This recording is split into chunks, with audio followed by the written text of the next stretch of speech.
Halo teman-teman semua, balik lagi bersama kita kelompok 3. Kali ini kita akan membahas tentang kesulitan belajar. Kelompok 3 terdiri dari Anissa Setianingrum, Ratu Hanabila Rachman, Zulfa Matsudi, Maulidia Yuniar, Irbiani Prijayanti, dan Novianti Hoirunisya. Yang pertama, pengertian. Kesulitan belajar dapat diartikan sebagai suatu kondisi dan suatu proses belajar yang ditandai adanya hambatan-hambatan tertentu untuk mencapai hasil belajar. Hambatan-hambatan belajar ini bukan hanya masalah instruksional atau pedagogi saja, tetapi merujuk pada masalah psikologis. Pada proses pembelajaran, pasti ada hambatan-hambatan yang membuat kesulitan belajar. Seperti pertama, sumber belajar yang tidak memadai. Kedua, menurunnya motivasi dan semangat belajar. Ketiga, tingkat emosional yang tidak baik. Keempat, lingkungan yang tidak kondusif atau mengganggu konsentrasi saat belajar. Kelima, kejenuhan dalam proses belajar.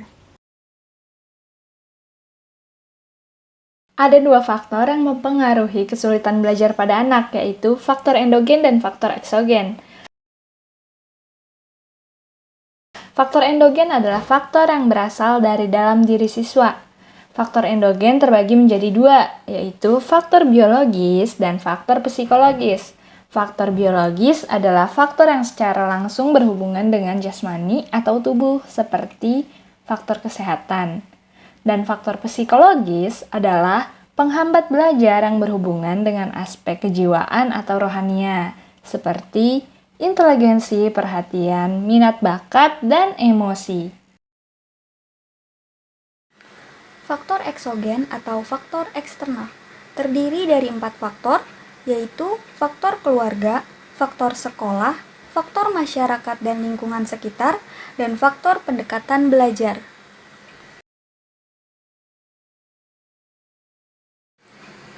Faktor keluarga terdiri dari pola pengasuhan orang tua, hubungan orang tua dan anak, sikap orang tua kepada anak, keadaan ekonomi keluarga, suasana dalam keluarga, harapan orang tua terhadap prestasi belajar anak.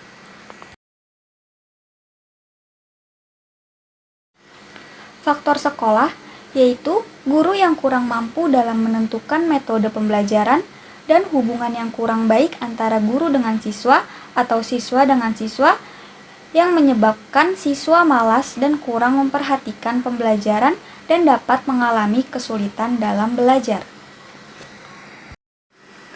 Faktor masyarakat dan lingkungan sekitar. Pengaruh kelompok pergaulan yang tidak edukatif dan merusak moral anak dapat mengakibatkan kesulitan dalam belajar, karena teman bergaul sangat berpengaruh besar bagi anak.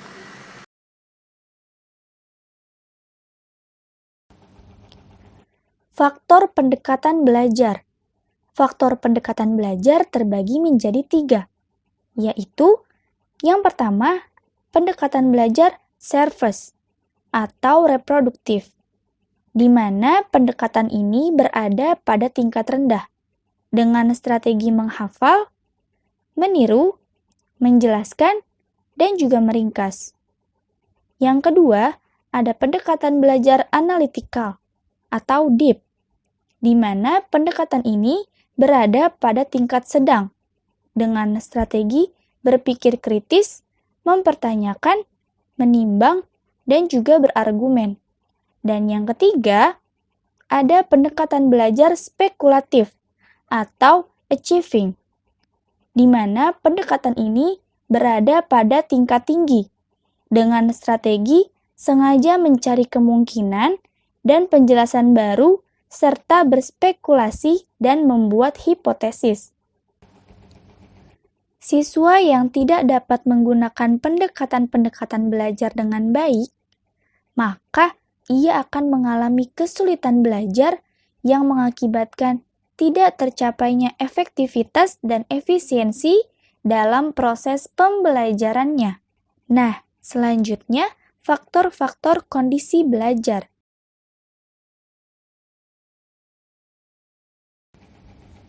Yang pertama, ada kondisi fisik. Kesulitan belajar yang dikarenakan kondisi fisik terbagi menjadi dua, yaitu sakit. Siswa yang kurang sehat dapat mengalami kesulitan belajar sebab siswa mudah capek, mengantuk, pusing, daya konsentrasinya hilang, dan sebagainya. Yang kedua, ada cacat tubuh. Cacat tubuh terbagi menjadi dua. Yang pertama ada cacat ringan, yaitu kurang pendengaran, kurang penglihatan, dan gangguan psikomotor. Dan yang kedua ada cacat tetap serius, seperti buta, bisu, hilang tangan, dan juga hilang kakinya. Kondisi jasmani siswa sangat berpengaruh terhadap kelancaran siswa pada saat belajar. Siswa dengan kondisi jasmani yang baik akan lebih mudah menyerap materi yang diberikan oleh guru bila dibandingkan dengan siswa yang sedang sakit.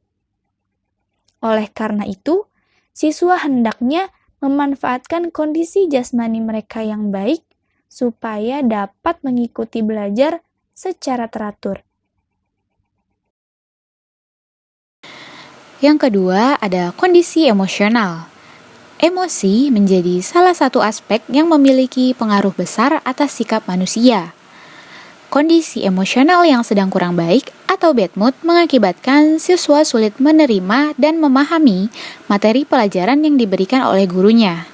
Maka dari itu, guru harus mempunyai berbagai macam cara untuk dapat mengontrol kondisi emosional siswa pada saat proses pembelajaran berlangsung.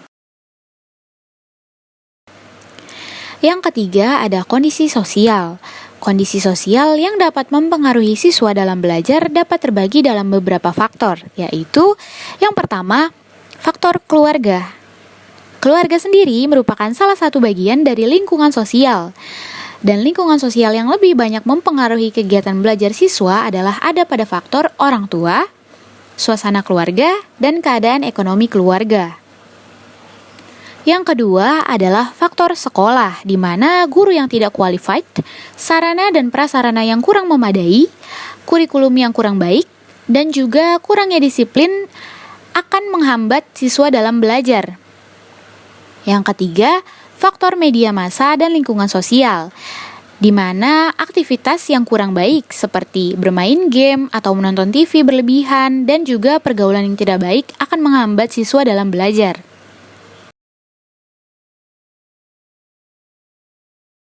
Kesimpulan, kesulitan belajar merupakan sebuah permasalahan yang menyebabkan seorang siswa tidak dapat mengikuti proses pembelajaran dengan baik seperti siswa lainnya, yang disebabkan faktor-faktor tertentu sehingga ia terlambat atau bahkan tidak dapat mencapai tujuan belajar dengan baik sesuai dengan yang diharapkan. Faktor penyebab kesulitan belajar yaitu ada faktor internal dan faktor eksternal.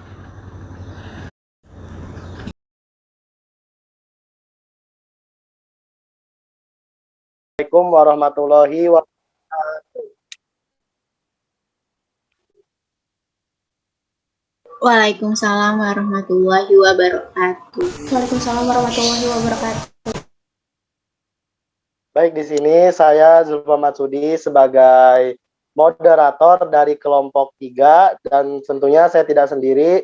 Di sini saya ditemani oleh Irbiani Prijayanti, Ratu Hanabila Ratsman, Novianti Khairunisya, terus Anissa Setianingrum, dan Maulidia Yuniar.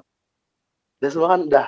Nah, kemudian di sini kita akan berdiskusi teman-teman mengenai kesulitan belajar. Ya, saya akan bertanya kepada Dewi. Jadi, tadi kan sudah ada video yang ditayangkan ya. Menurut Dewi, dari video tersebut tuh ada nggak sih yang bisa kita jadiin pelajaran buat di dunia nyata? Seperti itu.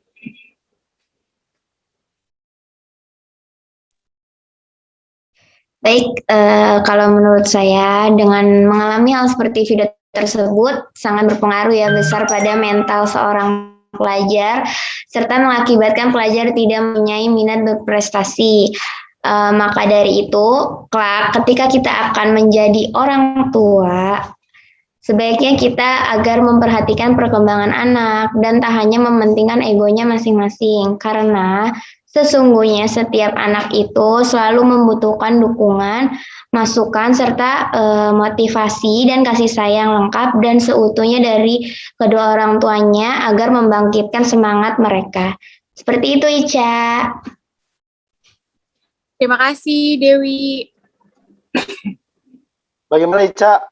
Ingin dari jawaban teman-teman atau dari teman-teman ada yang ingin menambahkan atau menyanggah, dipersilakan. Baik, jika tidak ada, kita akan lanjut ke pertanyaan selanjutnya yang akan ditanyakan oleh Maulidia Yuniar. Pada Maul, waktu dan tempat saya persilakan. Oke, baik. Terima kasih, Bapak. Sebelumnya, saya mau bertanya kepada Nur Fauzia. Ada nggak? Iya, Nur ada. Fauzia? Oke, pertanyaannya, gini. Saya mau bertanya mengenai video yang tadi ditampilkan. Pertanyaannya, misalnya kejadian pada video tersebut terjadi pada diri kamu, langkah apa yang akan kamu lakukan untuk keluar dari permasalahan tersebut? Baik, terima kasih untuk pertanyaannya. Sebelumnya saya mohon maaf tidak bisa on cam karena sinyal sedang gangguan. Jika saya terdapat di posisi tersebut, yang saya akan lakukan itu yang pertama pastinya jika tidak bisa bercerita dengan teman, maka bisa menceritakan dengan guru BK-nya.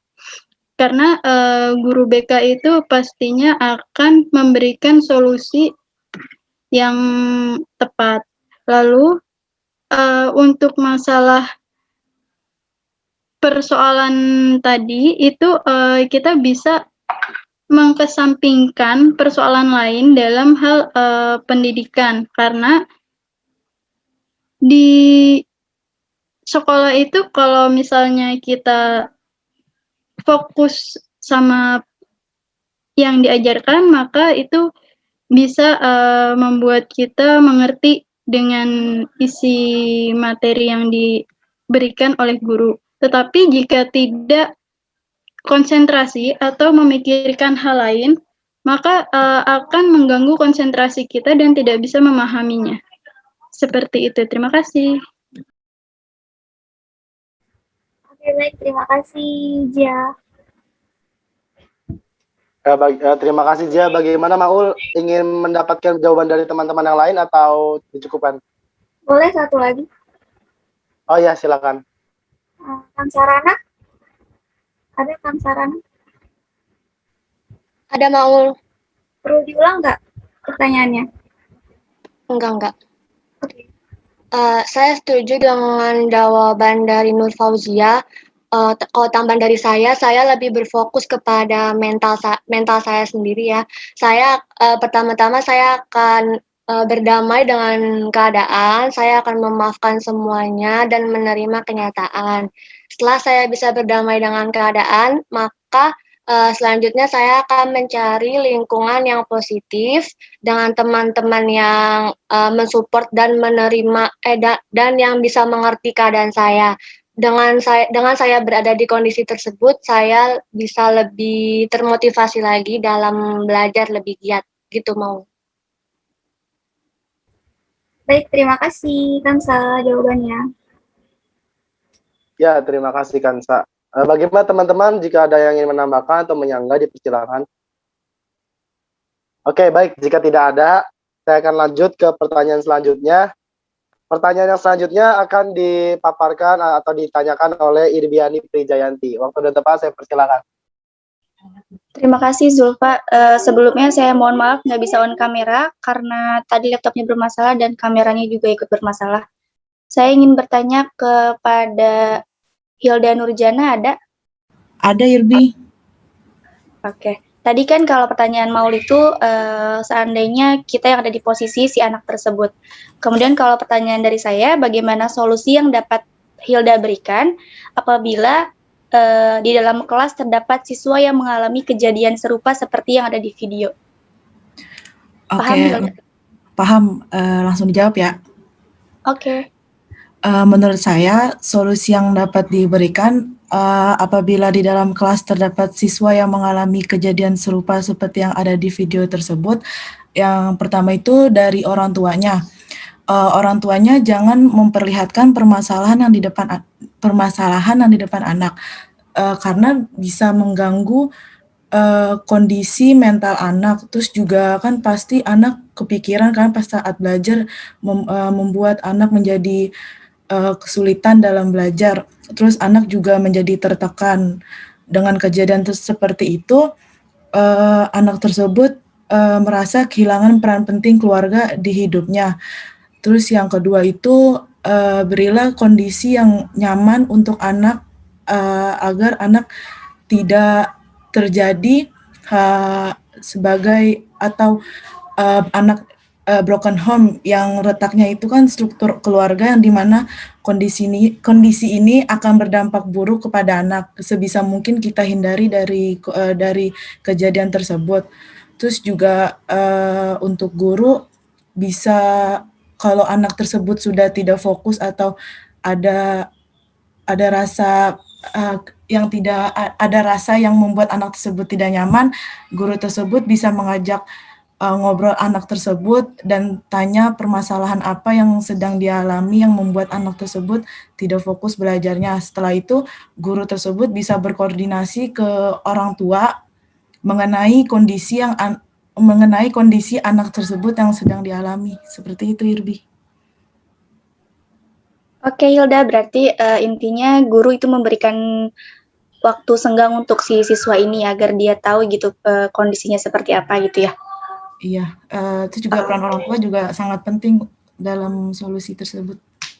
Oke, terima kasih Hilda. Oke, sama-sama Irbi. Baik, terima kasih Hilda. Irbi ingin meminta satu jawaban lagi dari teman-teman atau dicukupkan? Udah cukup sih, tapi kalau ada yang mau nambahin boleh banget, Jul. Iya, gimana teman-teman jika ada yang ingin menambahkan atau menyanggah dari apa yang jawaban dari Hilda, dipersilakan. Zul pakai nawarinnya kurang menarik deh, Zul. Orang-orang nggak ada yang ngomong, Zul. Oke teman-teman, ini jangan diem-diem aja ya. Ada yang mau nambahin nggak dari pertanyaan Hilda tadi? Pertanyaan dari jawaban Hilda tadi. Siapa tahu dari teman-teman itu ada yang pernah mengalami atau di keluarga ada pernah mengalami, itu bisa diceritakan aja, nggak apa-apa. Bagaimana teman-teman? Iya teman-teman, boleh dikasih solusinya mungkin kan. Saya yang mau nambahin, Jul. Oke, Patul, jangan tengah jalan tuh. Gini aja mungkin, kan dalam keluarga itu mungkin nggak ada obrolan ya. Mungkin diperbanyak aja saling sharing gitu. Quality time bareng keluarga, jadi apa yang dirasain, kumpul bareng tanpa gadget, jadi ngobrol tentang apa yang dipermasalahkan, biar bisa dipecahin bareng-bareng gitu antara orang tua dan anak. Gitu aja sih, lebih banyak ngobrol bareng, jadi saling tahu masalah apa yang dirasain, dipecahin bareng-bareng gitu. Intinya mah jadi menurut Patul tuh intinya kalau ada masalah apapun yang mengganggu pembelajaran itu diceritakan atau dipusatkan ke keluarga dulu kan, seperti itu, jadi bisa dipecahkan bersama-sama, seperti itu kan Patul? Ya betul sekali Pak. Baik, sekarang mungkin cukup ya, kita lanjut aja ke pertanyaan selanjutnya yang akan ditanyakan oleh Ratu Hanabila Rachman. Waktu dan tempat saya persilakan. Oke Zulfa, saya ingin bertanya ke Dea. Ada Dea? Oh ya, Dea jawab lewat chat katanya. Pertanyaannya, menurut Dea, dari beberapa faktor yang terdapat di PowerPoint, faktor apa saja sih yang sering terjadi pada pendidikan di Indonesia yang mengakibatkan siswa mengalami kesulitan belajar dan berikan solusinya? Baik, sembari nunggu jawaban dari Dea yang melalui lewat chat, mungkin dari Ratu ingin mendapatkan jawaban dari teman-teman dulu. Yang lain ada nggak? Boleh juga, saya mau nanya ke Amanda. Ada Amanda? Oke, silakan Ratu. Ada Ratu. Perlu diulangin nggak pertanyaannya? Sudah jelas kok. Jadi langsung aja ya, saya jawab ya. menurut saya faktor yang sering terjadi pada pendidikan yaitu faktor pendekatan belajar. Dalam pendekatan belajar kan terdapat 3 poin ya di PPT, yaitu reproduktif, analitikal, dan spekulatif, yang dimana untuk anak sekolah dasar masih kurang percaya diri jika cara belajarnya dengan cara menjelaskan di depan teman-temannya atau beradu argumen dan membuat hipotesis. Nah, untuk solusinya itu kita bisa menggunakan real knowledge, yaitu sebagai pengetahuan awal yang sudah dimiliki oleh siswa dari pengalaman atau pengetahuan yang didapat sebelumnya. Jadi disangkut pautin nih, guru harus pinter-pinter sangkut pautin sama pengalaman si siswa ini. Dan juga solusi yang keduanya itu ajak siswa berpartisipasi dalam pelajaran. Caranya dengan membiarkan siswa menyampaikan apa saja sih yang ingin tahu tentang pelajaran tersebut. Tetapi dengan metode ini memang membutuhkan kesabaran dan ketelatenan terhadap guru tersebut. Seperti itu, Ratu, menurut saya. Oke, Manda. Terima kasih. Sama-sama. Oke, Manda, terima kasih. Ini Dea belum mengirimkan jawaban. Atau sembari Dea mengirim jawaban, dari teman-teman ada yang ingin... Oh, ini udah ada nih. Saya bacakan ya. Di sini jawaban dari Dea itu, menurut saya salah satu faktor yang sering terjadi pada anak yaitu adalah faktor kedua, yaitu kondisi emosional. Salah satu solusinya ialah satu, cara menghadapi emosi. Kita sebagai guru bisa mengatakan pada si anak bahwa manusia bisa merasakan beragam emosi, dan merasakan emosi negatif bukanlah hal yang tabu. Namun kita harus menekan pada siswa kalau yang terpenting itu bagaimana mengelola emosi kita dengan baik. Nah, kita juga bisa menceritakan pengalaman yang hampir sama di masa kecil, lalu ceritakan bagaimana bisa menghadapi bentuk emosi agar siswa itu mampu menjadikan itu sebagai contoh. Dengan begitu, maka siswa akan belajar mengenai penyebab dan konsekuensi dari perasaan-perasaan yang dialami. Seperti itu, Ratu, bagaimana jawaban dari Dea? Sudah jelas atau ingin mendapatkan jawaban dari teman-teman? Sudah jelas, Yulfa. Cukup. Oke. Baik, ini saya akan lempar ke teman-teman semua. Jika ada yang ingin menambahkan, dipersilakan. Jika ada yang menyanggah juga silakan. Gimana, teman-teman? Izin menambahkan. Oke. Silakan Zara Kholidah. Iya, saya setuju banget sama dia. Kondisi emosional ya tadi. Mungkin banyak dari kita kan suka yang nggak suka nih sama vibes gurunya. Jadi kita tuh juga kadang susah nerima materi yang diberikan sama guru. Nah, solusinya yaitu dengan kita berusaha menjadi guru yang dirindukan dan disukai sama murid-muridnya gitu. Seperti itu. Baik, terima kasih Jara. Jara, saya pengen nanya dong, boleh nggak? Kalau menurut Jara, tips biar jadi guru yang dirindukan tuh seperti apa? Apa membuat kenangan bersama gitu? Ada nggak tips yang paling bisa menonjol gitu?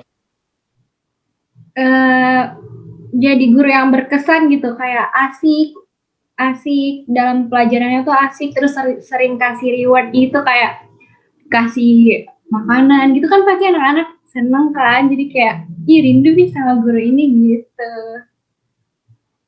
Oke, baik. Terima kasih ya Jara, jawabannya sangat menarik sekali. Baik teman-teman, di sini akan saya lanjutkan pertanyaannya yang akan ditanyakan oleh Anissa Setianingrum. Waktu dan tempat, saya persilakan. Baik, terima kasih Zulfa. Saya ingin bertanya kepada Feby. Ada Feby? Ada, Anissa. Di dalam PPT kelompok 3 kan, kondisi sosial terbagi menjadi 3 faktor. Nah, menurut Feby, dari ketiga faktor tersebut, faktor apa saja yang sering terjadi yang menimbulkan kesulitan bagi siswa dalam belajar? Dan bagaimana solusinya? Dapat dipahami nggak, Feby? Iya, sudah bisa. Nah, jawab ya. Jadi menurut saya faktor yang kesulitan belajar itu dalam diri siswa yang pertama, yang menurut saya itu faktor keluarga, karena di sini faktor keluarga merupakan langkah pertama, langkah awal. Terus juga keluarga merupakan salah satu bagian dari lingkungan sosial dan lingkungan sosial yang lebih banyak berpengaruh terhadap kegiatan belajar pada siswa. Seperti yang di video yang tadi dipaparkan kan, nah itu anak itu dalam pembelajaran dia merasa terganggu gitu, nggak konsen. Itu karena nggak taunya dia ada masalah di dalam keluarganya. Dan solusinya itu adalah mencari tahu sebenarnya orang tua tidak boleh memperlihatkan apa ya amarahnya gitu di depan anak itu, karena akan berpengaruh pada mental dan kesehatan anak, karena anak itu pasti akan dia akan melihat kan, udah melihat pasti dia akan mencontohkan gitu. Jadi kurang baik, sebaiknya seperti itu.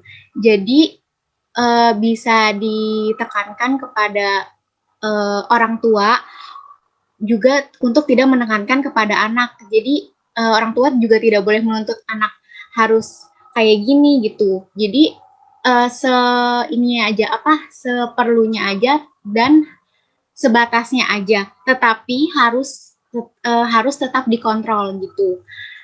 Terus juga di dalam dirinya anak itu perlu adanya motivasi, dan motivasinya itu anak itu harus bisa gitu.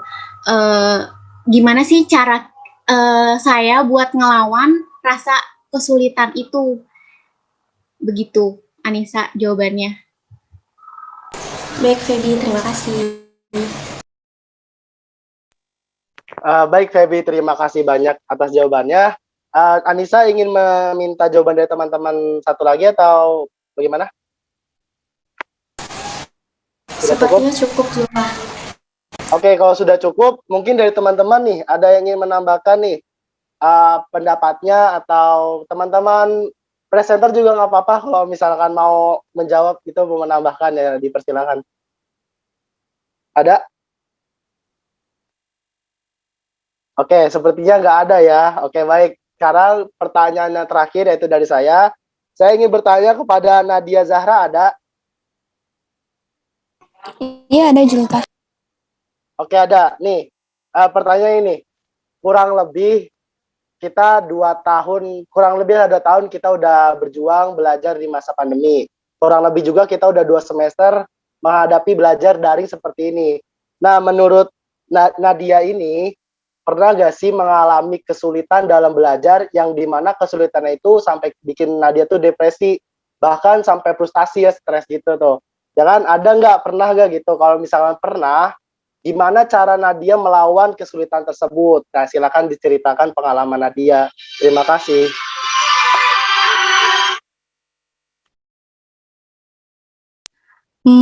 Kesulitan belajar mungkin pasti ada ya di saat pandemi saat ini, tapi mungkin untuk sampai depresi sepertinya tidak sampai seperti itu. Cuman untuk membuat kita kesulitan belajarnya tidak terlalu mengganggu saat ini, saya lebih banyak untuk biasanya merubah mood saya. Jadi kayak misalnya lagi bete atau mood sedang down kan, itu kan bisa berpengaruh kan. Jadi biasanya saya akan mencari membuat mood saya naik dulu, seperti misalnya menonton film, menonton YouTube segala macam. Jika mood saya sudah baik, biasanya saya akan mulai belajar, membuka buku pelajaran, bukan buku pelajaran sih, lebih buku bacaan seperti itu, Zulfa. Terus kayak sekarang kan belajar itu kan bisa dari mana aja kan. Nah, biasanya saya menonton YouTube tuh yang tentang video-video pembelajaran yang menurut saya menarik sih, seperti itu. Baik, Nadia Zahra, terima kasih atas jawabannya. Saya ingin mendengar lagi salah satu dari teman kita. Ada Sherly Septiana. Iya, ada. Silakan Sherly. Perlu diulang nggak pertanyaannya? Kenapa? Boleh? Ya boleh diulang. Oke, jadi intinya mah Sherly pernah gak sih ngalamin kesulitan dalam belajar pas daring kayak gini? Kalau pernah, gimana cara Sherly melawan kesulitan tersebut? Silakan aja diceritakan, siapa tahu motivasi buat kita semua. Kesulitan itu pasti ada kalau lagi misalnya banyak tugas gitu kan, terus kadang sulitnya tuh kadang emang males sih, emang saya setuju sama Nadia, naikin mood dulu kalau mau ngerjain tugas-tugas yang lain. Kalau saya misalnya makan, nyemil-nyemil gitu juga, nonton YouTube juga, terus dibuat memo juga sih di handphone kayak buat ngingetin kalau itu tuh ada tugas yang harus dikerjain, terus dikasih deadline-nya juga kapan. Terus juga misalnya yang sampai tugas susah kayak gitu juga kadang suka ngeluh dulu sih ke temen, kayak nanya-nanya ke temen kayak gimana sih biar nggak ngeluh, terus nanti temen juga kadang suka ngasih motivasi kayak, "Sel, lu masa mau kayak gini terus gitu, pasti bisa dikerjain tugasnya pelan-pelan, coba apa yang mau dikerjain tugasnya, ditanya-tanya dulu," gitu. Itu aja sih Bapak. Oke, terima kasih Nadia Zahra. Jadi, Sherly Septiana, maaf. Jadi mungkin saya dapat simpulkan dari dua cerita Nadia dan Sherly ya, kalau misalkan kesulitan pasti ada. Dan masa pandemi kayak gini tuh rasa malas tuh tinggi banget kalau buat ngerjain sesuatu. Itu mungkin semua orang, bukan saya juga, pasti mengalami rasa itu. Nah, kita tuh gak boleh kayak ngeluh juga gitu ya, ada tugas ya kerjain, jangan dipikirin gitu, kerjain aja juga ntar selesai gitu. Ya mungkin itu cukup sekian dari saya. Mungkin dari teman-teman ada yang mau menambahkan dari pertanyaan saya tadi, dipersilakan. Oke teman-teman, cukup mungkin cukup sekian ya, cukup sekian, mungkin cukup ya dari teman-teman. Ini saya dari tadi dikacangin, nggak ada yang mau nambahin, kagak ada. Jadi teman-teman, kenapa? Coba Julpa dong yang cerita kesulitannya. Cerita apa? Ini kesulitannya tadi pertanyaan Zulfa. Oke, biar adil ya, biar adil saya menanya, saya akan menjawab nih. Kalau dulu, nggak dulu sih, mungkin pas awal semester 3 ini nih, saya ngerasa udah capek banget ini sama kuliah daring. Bahkan saya pernah baca meme di Instagram, seperti kalau misalkan kata Pak Nadiem, ini kan pembelajaran daring akan diperpanjang. Itu ada siswa SMA yang nggak setuju dengan kuliah daring, belajar daring seperti ini. Dia berkata bahwa kalau misalkan sekolah hanya sekedar pintar, bahkan Google pun lebih pintar daripada kita gitu. Nah, bahkan tuh saya baca-baca meme seperti itu tuh yang dimana tuh relate sama kehidupan saya. Waktu semester 2 awal-awal itu udah mulai pandemi, udah belajar daring. Nah, masuk semester 3 itu kita masih daring. Semester 4 juga sekarang masih daring. Itu dimana tuh udah bosen gitu sama keadaan. Cuman ya mau gimana lagi, kita harus bersahabat dengan keadaan juga. Kalau misalkan kita gara-gara pandemi seperti ini terus belajarnya jadi ogah-ogahan, itu kan termasuk dalam kesulitan belajar juga. Ya harus profesionalitas juga lah dari diri kita untuk belajar gitu. Nah, bahkan kalau misalkan saya ingin menyemangati diri saya sendiri, kalau lagi males, pertama saya bakal main game dulu. Pasti saya main game dulu, udahin, tutup laptopnya, main game sebentar. Alhamdulillah kalau menang ya, kalau kalah tambah stres saya gitu. Kalau menang saya bakal happy. Kemudian setelah itu saya berdiri, duduk depan laptop, dan saya mikir, saya belajar ini adalah tanggung jawab buat orang tua gitu. Walaupun saya belum bisa ngasih apa-apa ke orang tua, seenggaknya saya udah menjalani tanggung jawab karena orang tua udah ngebayarin sekian juta atau udah ngebayarin uang kuliah saya gitu. Itu jadi kesulitan intinya di saya itu malesnya sangat luar biasa. Dulu kalau misalnya saya pernah berkaca, waktu semester 1 itu saya kata orang-orang itu katanya saya rajin, tapi nggak tahu itu mah bener apa enggak gitu kan. Jadi itu, tapi saya ngerasa sekarang tuh saya udah kayak ada tugas udah ntar aja lah. Bahkan saya jujur, rangkuman BDP atau belajar dan pembelajaran saya aja belum saya kerjain sampai sekarang.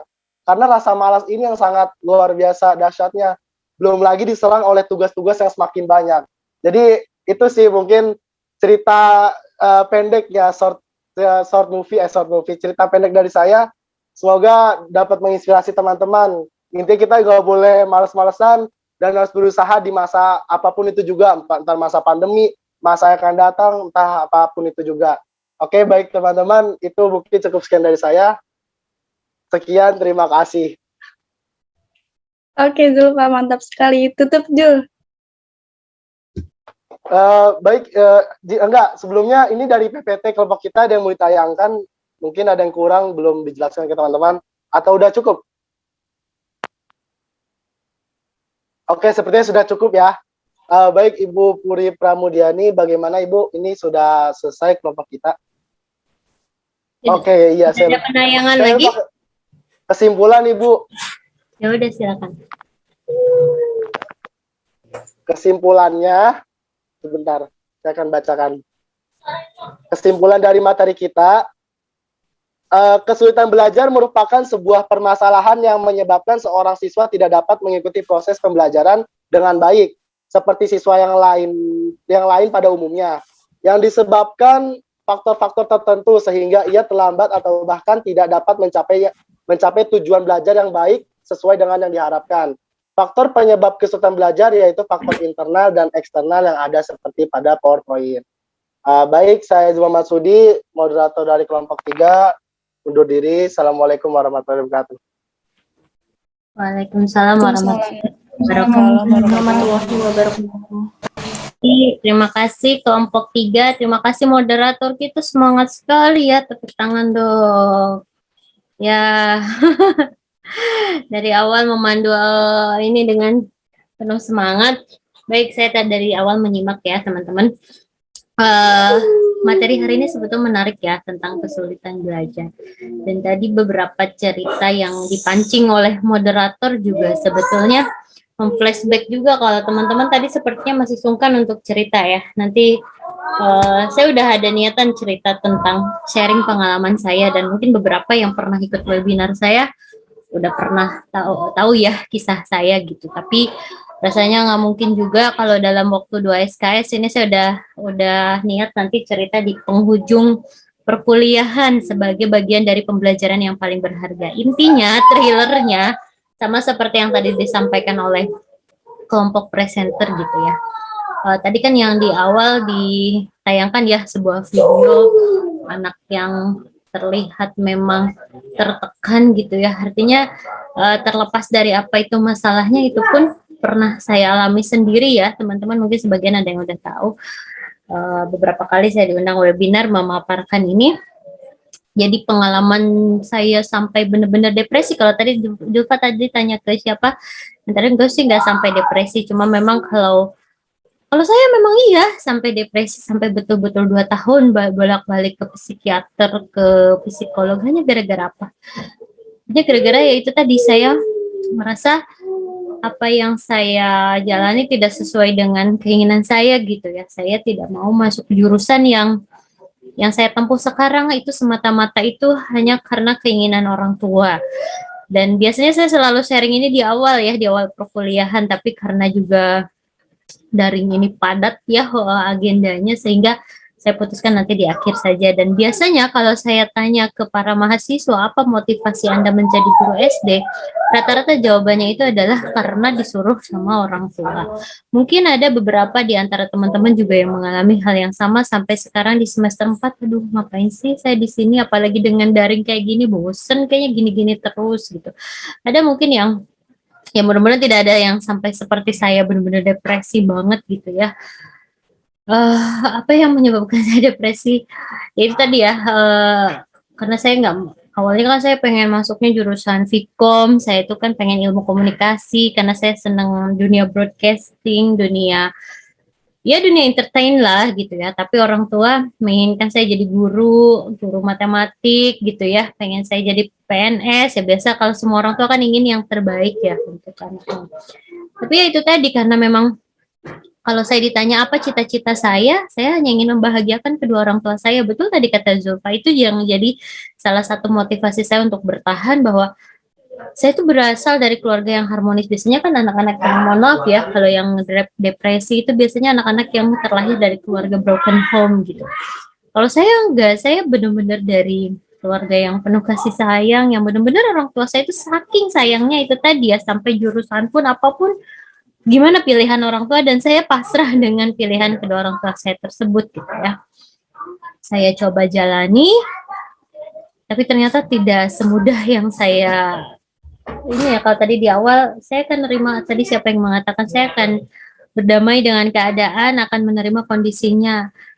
Trust me, it's not so easy ya. Artinya butuh waktu berapa tahun, saya juga 2 tahun ya pengobatan sampai ke psikolog, ke psikiater untuk benar-benar menerima dan ikhlas dengan keadaan tersebut. Tapi lagi-lagi sekarang saya bersyukur, bahkan kalau sekarang dibalik kejadian itu, saya malah berterima kasih ya sama orang tua saya gitu. Kalau saya tidak mengalami kejadian itu, saya nggak belajar sesuatu. Seperti tadi yang di awal Korming sampaikan di pembukaan perkuliahan, kita sama-sama membaca Quran Surat Al-Insyirah. Di sana dikatakan di setiap kesulitan pasti ada kemudahan. Nah, itu pembelajaran yang paling berharga untuk saya gitu ya. Bagaimana saya menerima kenyataan. Tapi kalau dilihat dari secara kasat mata, orang nggak akan percaya gitu kalau saya itu stres, saya itu depresi. Kenapa? Dari SD gitu ya sampai kuliah gitu, sampai akhirnya waktu lulus S1 pun alhamdulillah dengan seizin Allah saya dapat IPK tertinggi, dapat beasiswa ke luar negeri, lanjut S2 di Belanda. Orang mungkin melihatnya itu suatu pencapaian yang memang apa ya, luar biasa gitu, yang orang nggak akan percaya kalau saya itu sebenarnya berat menjalaninya. Tapi di balik itu orang nggak ada yang tahu kalau saya itu setiap mau ujian tuh harus tifus dulu, harus dirawat dulu di rumah sakit gitu kan. Itu berdarah-darah gitu. Tapi ya itu tadi, konflik batin antara ingin membahagiakan kedua orang tua sama dengan apa yang menjadi keinginan saya, wah complicated. Tapi banyaklah hal yang bisa saya pelajari. Nanti cerita selengkapnya nanti ya, kalau saya ceritakan lengkap mungkin nanti sampai malam gak berakhir ya. Tapi kalaupun teman-teman penasaran, sudah banyak di YouTube juga. Saya kemarin diundang di TVmu juga, ada di link YouTube TVmu. Kenapa saya mendirikan komunitas padi juga ya, perempuan dan pria anti depresi, itu karena di latar belakangnya salah satu dengan pengalaman saya. Tapi memang alhamdulillah hikmah semua itu, alhamdulillah banyak sekali pembelajaran yang berharga. Artinya, lagi-lagi tadi menggarisbawahi surat yang sama-sama kita baca, Quran Al-Insyirah, di balik semua kesulitan pasti ada kemudahan. Tadi, Zulfa menanya kepada teman-teman, gimana sih kesulitan dalam pembelajaran daring ini? So, ini yang menarik dibahas ya. Ya memang, ya saya senang gitu kalau misalkan kita berdiskusi dengan kondisi yang kekinian saat ini, yaitu sekarang yang sedang kita hadapi sama-sama adalah pembelajaran daring. Kalau berbicara pembelajaran daring memang gak ada habisnya ya. Pasti yang pertama kali dikatakan oleh teman-teman, apa kendalanya, kelemahannya, ya jaringan internet. Seperti ini banyak yang off kamera, banyak yang bermasalah gitu, audio atau kameranya segala macam, sehingga dirasa tadi kata Zulfa, kok saya dikacangin sih gitu, pada kemana ini teman-teman juga kan susah ya kalau misalkan di kelas tinggal dicolek aja, kamu ayo dong jawab, kalau di sini mau nyolek gimana ya, jauh gitu kan. Nah artinya itulah mungkin kalau kita berbicara masalah kelemahan banyak mungkin ya kalau dari daring ini, tapi lagi-lagi memang gimana kalau misalkan kita ini terus-terusan fokus ke kelemahannya, kita nggak akan maju-maju seperti negara lain. Kalau di negara lain, pengalaman saya dulu, daring ini sudah jadi tren ya, sebelum jauh sebelum pandemi. Saya S2 saya waktu itu tahun 2010, dan di sana itu akses wifi udah mudah banget gitu ya, di mana-mana, di pasar, di stasiun, di bis, di kereta tuh udah nggak pakai password lagi, udah semua udah bisa akses, sehingga pembelajaran daring bisa dilakukan dimanapun, itu nggak masalah gitu ya, karena infrastruktur sarana prasarana juga sudah mendukung. Nah itu mungkin yang jadi PR pemerintah di kita ini, mudah-mudahan, saya yakin daring ini akan menjadi tren gitu, ada atau tidak ada pandemi ya pasti akan jadi tren ke depannya gitu ya. Kita sudah merasakan juga di balik semua kelemahannya ada juga kelebihannya, sehingga kita bisa melaksanakan dimanapun gitu ya. Kayak Fatul Bari nih kayaknya di pinggir jalan nih ya, udah kalau di kita udah masih sore, dia udah malam gitu kan ya, bisa di mana aja gitu kan ya. kapan saja dan di mana saja, tidak menjadi satu batasan. Ya mudah-mudahan itu ke depannya Indonesia kalau memang ini jadi tren, tinggal bagaimana memperbaiki infrastruktur yang ada supaya itu tadi saya dimanapun juga di kereta, di bis, kalau di luar negeri itu gak masalah dengan wifi. Kalau di sini kan ya gimana lagi Bu, mohon maaf saya kamera karena kendala jaringan ya gimana lagi gitu kan ya. Itu adalah satu bagian kelemahan dari pembelajaran daring. Tapi di balik itu kelebihannya juga banyak. Saya rasa selain bisa dilakukan di mana saja juga dari segi teknis ya, saya sering mengamati anak saya kalau lagi belajar. Anak saya itu kebetulan memang yang pertama itu gaya belajarnya itu visual ya.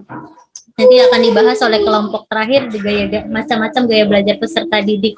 Jadi dia memang lebih ke visual. Dan kalau dari segi skill dia itu lebih ke linguistik ya, ke bahasa.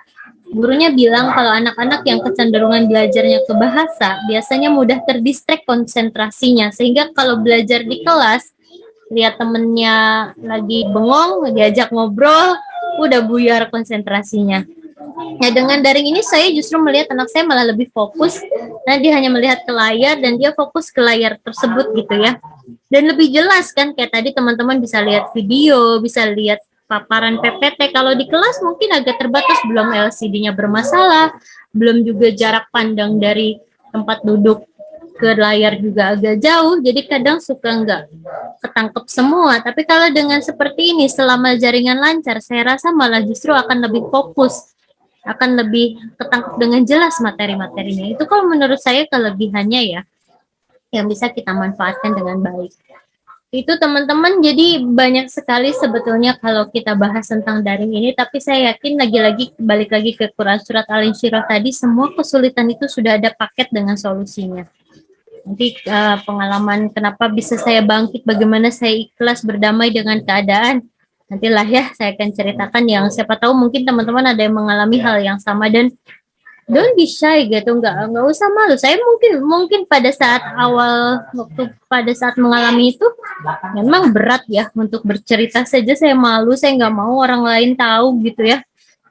Kalau saya itu sebetulnya stres, depresi gitu ya, sampai saya menarik diri, wah buru-buru bisa ngobrol kayak gini, ketemu orang aja saya nggak mau gitu ya. Bener-bener desperate banget. Tapi sekarang ketika fase itu sudah dilalui dengan senang hati gitu, saya berbagi. Dan ketika misalkan saya diundang jadi narasumber di webinar kayak gitu-gitu, ternyata banyak ya setelah itu japri ke saya, Bu saya juga ngalamin hal yang sama, Bu saya juga ternyata mah ada di titik itu. Wah ternyata memang hal-hal yang tadi bersifat psikis, kesulitan belajar mungkin ya, yang namanya bahasa sulit itu udah bahasa psikis ya. Walaupun tadi sempat dibahas ada faktor eksternal, faktor internal, ya sama aja sih, mau endogen, mau eksogen, itu beda istilah saja ya. Tapi sebetulnya eksogen atau eksternal itu faktor-faktor yang berasal dari luar, sedangkan endogen dan internal itu faktor yang berasal dari dalam. Faktor yang berasal dari luar sebetulnya memang sangat berpengaruh, tapi lagi-lagi tadi balik lagi kata Zulfa, perang yang sebenarnya itu adalah perang melawan diri sendiri ya, perang melawan saya pun sama sekarang lagi tiap harinya berperang melawan 6M. Lagi hamil gini saya lagi kena 6M ini. Mual, migrain, moody, mager, malas mandi, wah segala macam lah pokoknya mah yang berbau M. Tapi ya lagi-lagi bagaimana kita cepat men-switch pikiran kita. Kalau ngelihat berita orang lagi banyak yang terpapar, lagi di rumah sakit, nggak bisa ketemu keluarganya. Kita di sini alhamdulillah masih diberikan kesehatan dan kesibukan gitu. Artinya Allah masih percaya dengan kita. Segera memang harus dilawan, dan melawan diri sendiri itu yang memang paling sulit ya teman-teman. Itu dan tadi terakhir yang dikatakan teman kita bahwa kita harus menjadi guru yang dirindukan. Gimana caranya? Ya banyak hal yang bisa dilakukan, dan itu memang menjadi PR untuk guru zaman sekarang. Saya pernah cerita kan, nanti teman-teman juga bisa lihat di YouTube saya. Saya kalau bimbingan sama mahasiswa waktu zaman sebelum COVID itu jarang di kampus, biasanya di kafe, kalau enggak di apa gitu tempat-tempat nongkrong mahasiswa saya datengin gitu, mahasiswa bimbingan PA saya ya, sampai kemarin lulus itu bener-bener kita tuh udah kayak saudara gitu ya, nyanyi bareng atau apa.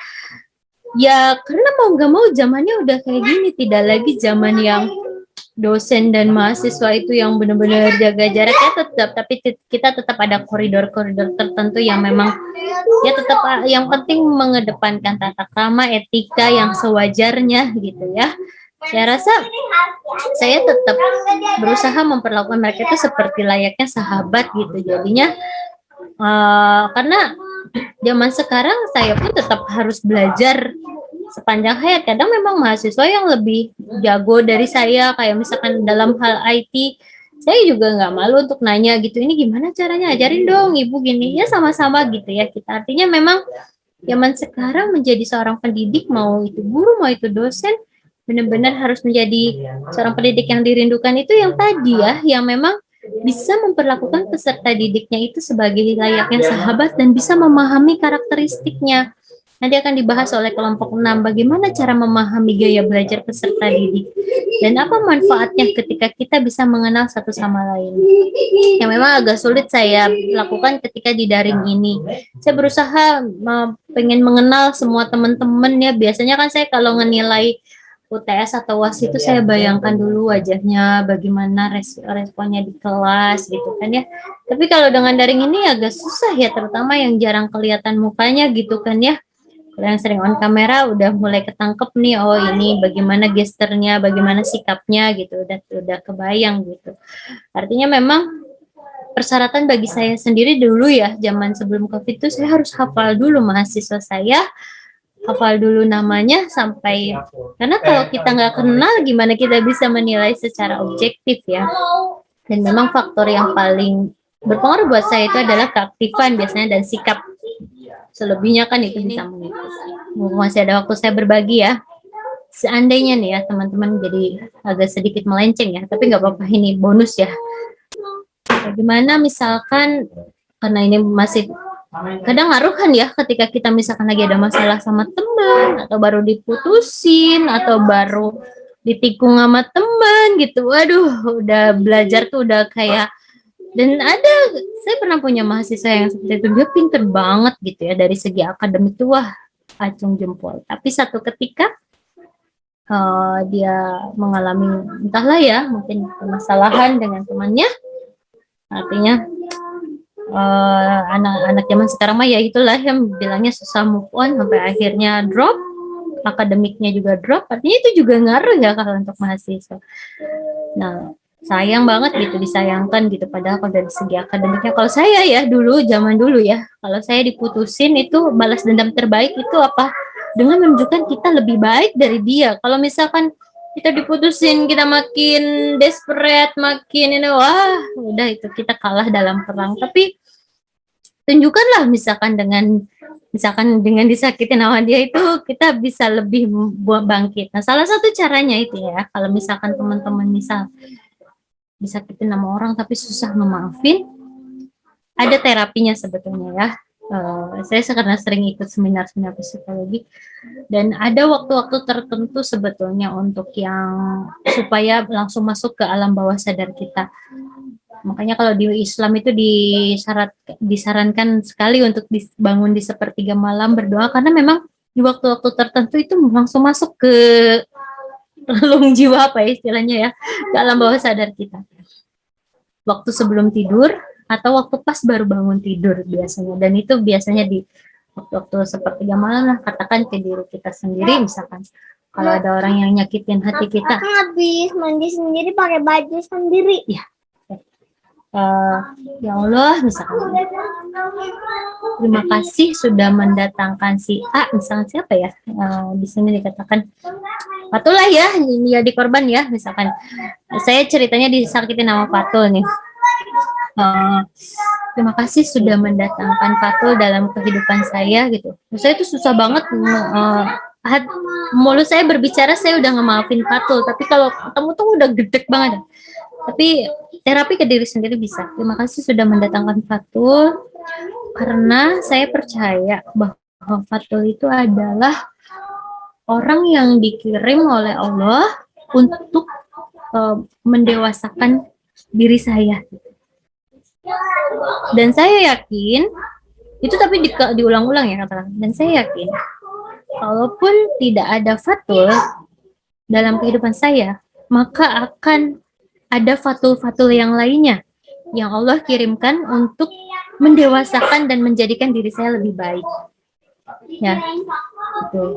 Dan ini kalimat terakhirnya, saya pun yakin ya Allah bahwa saya pun pernah dipinjamkan oleh Allah untuk menyakiti hati orang lain tanpa saya sadari untuk mendewasakan dia gitu. Jadi kita itu pasti punya peran masing-masing. Kita jangan ngejudge bahwa nyebelin banget sih orang itu.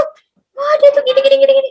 Ya, siapa tahu kita juga pernah tanpa kita sadari bahwa kita itu pernah misalkan dipinjam oleh Allah untuk dibikin nyebelin ke orang lain untuk mendewasakan diri dia juga gitu. Jadi ya udah, saya kalau misalkan ada orang yang kayak gitu, ya udah saya justru berterima kasih kalau ada orang-orang yang istilahnya mah ya menzolimi kita atau julid gitu ke kita.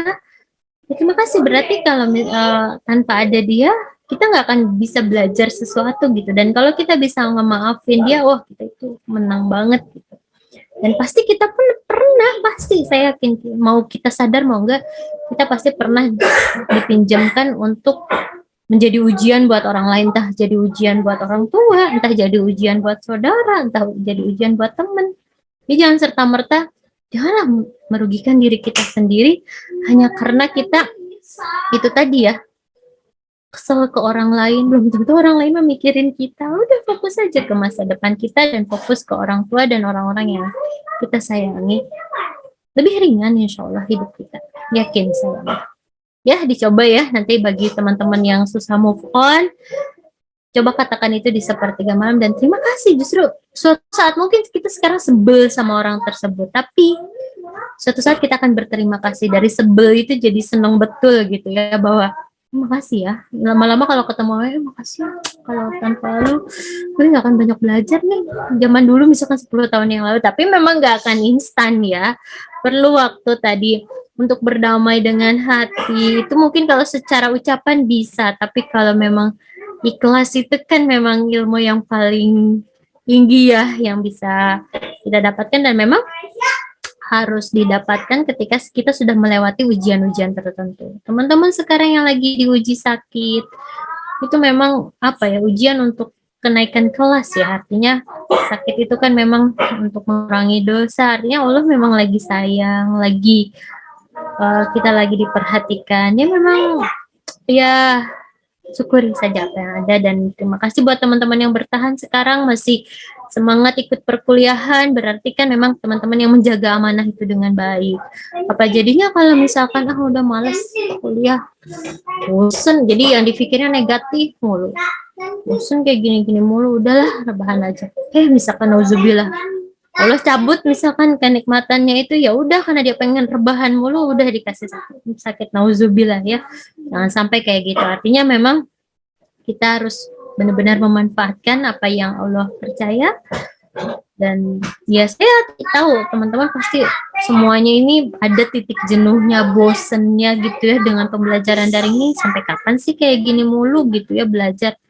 Tapi yakinlah, disyukuri aja kita masih sehat ya teman-teman. Itu mungkin, terima kasih kelompok 3 yang sudah menyajikan materi hari ini. Terima kasih teman-teman yang sudah berperan aktif dalam pembelajaran hari ini. Tetap sehat selalu ya. Billahi taufiq wal hidayah. Assalamualaikum warahmatullahi wabarakatuh. Waalaikumsalam warahmatullahi wabarakatuh. Terima kasih Ibu. Terima kasih banyak Ibu. Terima kasih Ibu. Sekian video pembelajaran dari kami.